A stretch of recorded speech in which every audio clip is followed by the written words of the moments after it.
বিসমিল্লাহির রহমানির রহিম।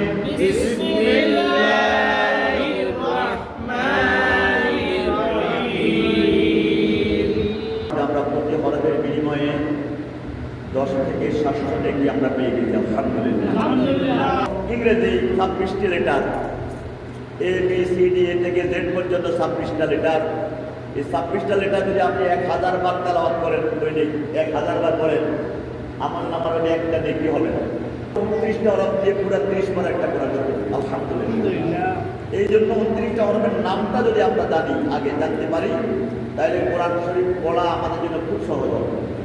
আগে 29টা হরফ জানা যাবে, এটার মধ্যে কোনো ভেজাল নেই। আলিফ আলিফ আলিফ আলিফ। এই হরফের নিচে একটা নুকতা, এই হরফের নাম কি? বা।